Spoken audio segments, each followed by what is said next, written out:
Sacred Heart is proud to sponsor Pensacola Histories in recognition of the Daughters of Charity who brought their mission of care to Pensacola over 90 years ago.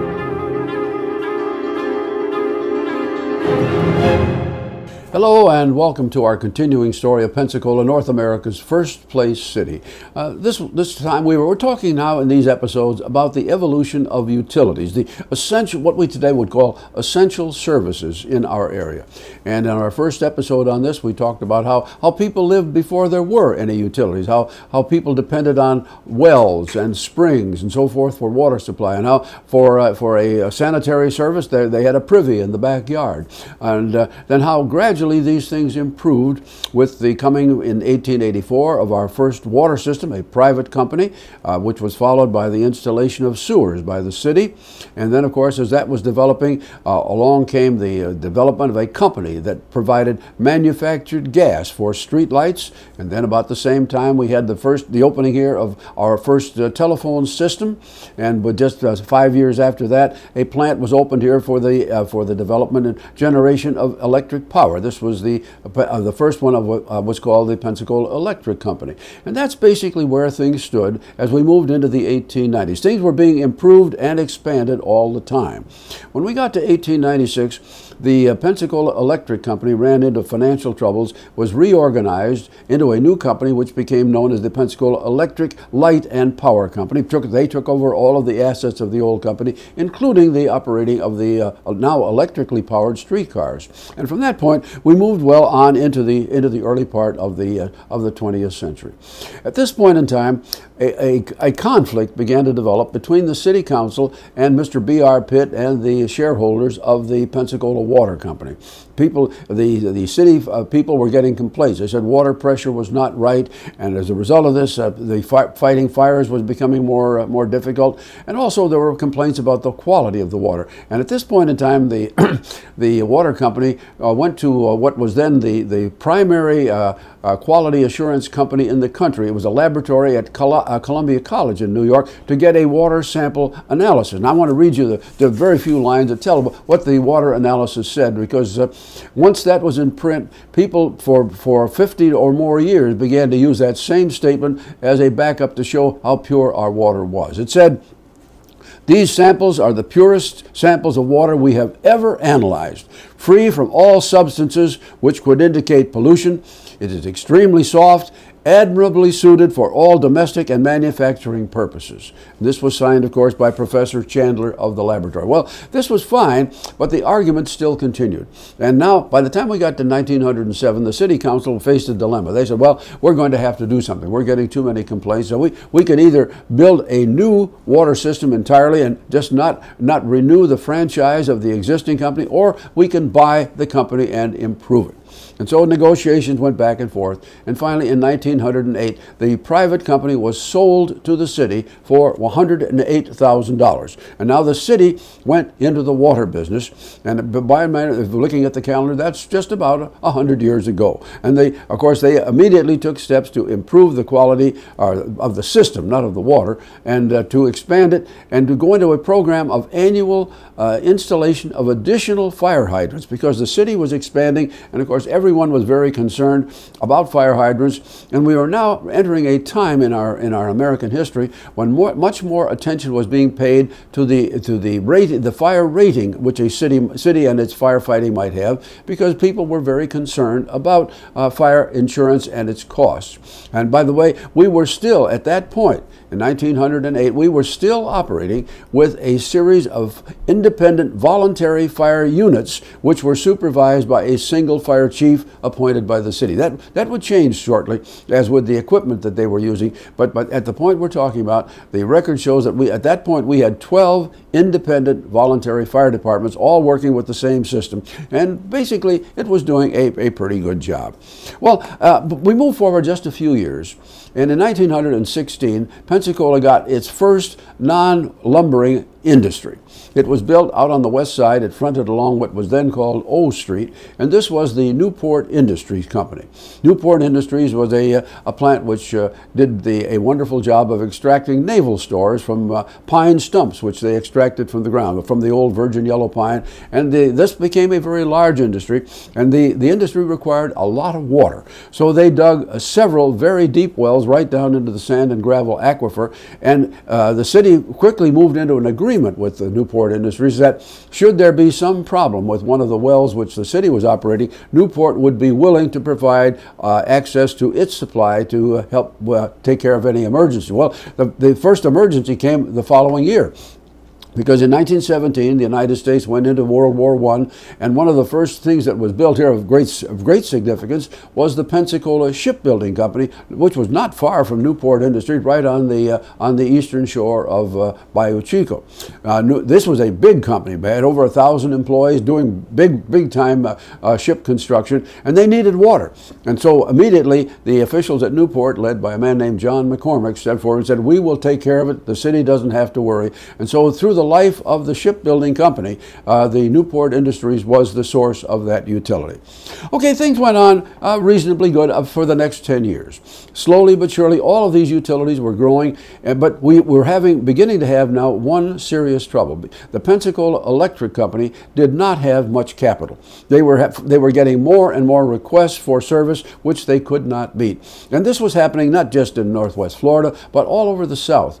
And it is at this point in time that a new company came into being, and I want to be sure I get the name set down here correctly. This was the Southeastern Power and Light Company. It was a combine which later became known as the Southern Company, and there were half a dozen different state and local power companies being put off of this, and one of those companies was to become what we now call Gulf Power Company. And in 1926, Gulf Power Company bought the Pensacola Electric Company and the streetcars. And immediately, the new Gulf Company began transferring the transmission system that had been in place for it. They did away with basically all that the Pensacola Electric Company had used as far as generation is concerned.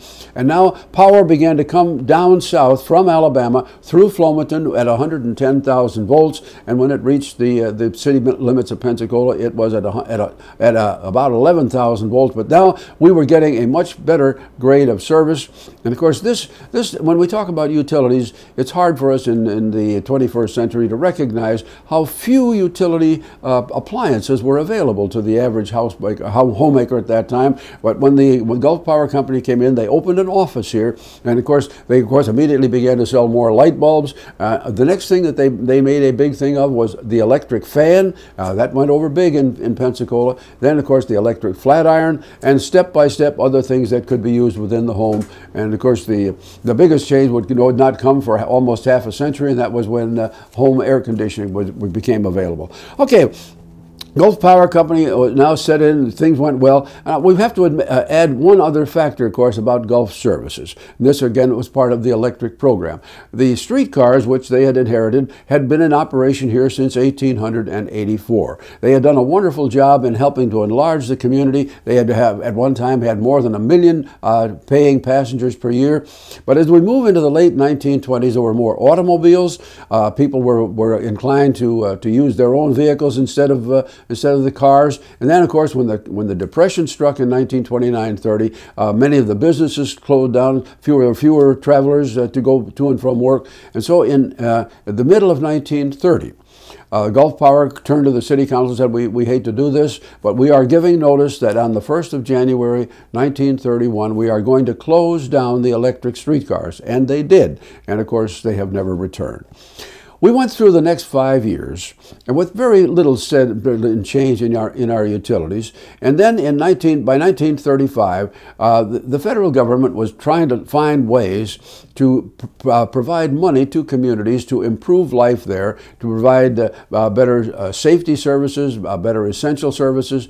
And one of the things they did, they had inspectors going all over the Southeast in particular, and these inspectors came to Pensacola and looked around and said, and they discovered that at this point, point, the city was still transferring raw sewage out of its sewage main. The material that had been collected all across the city was being piped down and put right straight into the bay.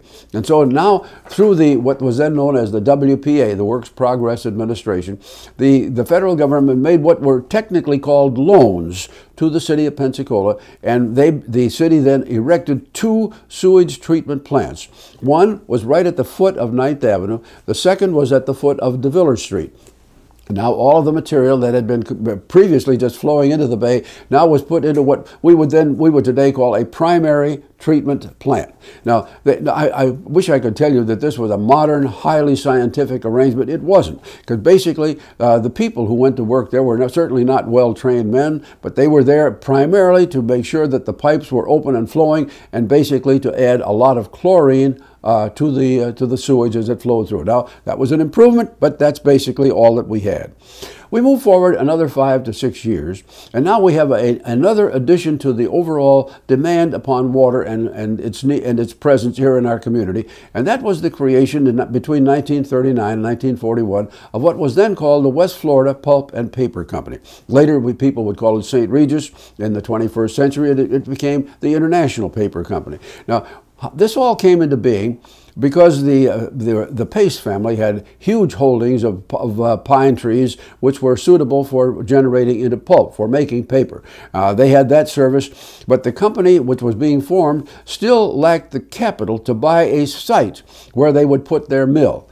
And at this point, at the only time we can discover in the history of the city fathers stepped forward and made a loan of $50,000 to this new company to buy the property at Cantonment on which the new paper mill was placed. And of course, the mill was constructed over 1940 and early into 41. And the reason we mention it in terms of utilities is that the paper making process requires a great deal of water. St. Regis put down its own wells to take care of all this, and it was not a function of the city water department at all. But nonetheless, we began to see for the first time large other industrial users of water coming to be a part of the story. Well, as we moved about the same time, we find other water systems being built. On the west side of the downtown area, the Warrington Water Company went into existence about this time, doing a job for citizens of that area. And of course, this was important because just a few years before, the Navy had needed the property on which the village of Old Warrington had set, and so the original land area on the base was leveled, and a new Warrington was created, and the Warrington Water Company, of course, became the primary water source for this. Okay, we move forward now through World War II, and the utilities systems here began to change right at the end of the war, because with the coming and going of thousands of people in the military service and in industrial operations as well, we began to see a change in the way people needed and wanted to live. There had to be more housing. And Pensacola itself just did not suit many of the builders and the developers of that time. And so beginning about 1950-51, we begin to see significant new housing development, new suburbs planned for the area. Now, of course, virtually all of these were outside the city limits, beyond the range of what the city utility services could match. Gulf Power could reach out to touch them, but water and sewage was something else. And so these new suburbs began to put down and put in place their own utilities. They put down wells, and that was simple enough. But then came the problem of sewage. Now, to this time, the society had just begun to develop a new device called the septic tank. They had begun to use those in considerable volume in Pensacola early in the 1940s. But in the 50s, these began to proliferate. But as they did so, people in the health department began to say, now, wait a minute, the septic tank is all right in its place, but if we get too many of them, we are going to have serious problems. We are going to have environmental issues here. And so people began to campaign, and people like Billy Tennant, who was a key person in the health department, began to campaign to do something else. And that's what we'll be talking about when the next episode comes to your way shortly.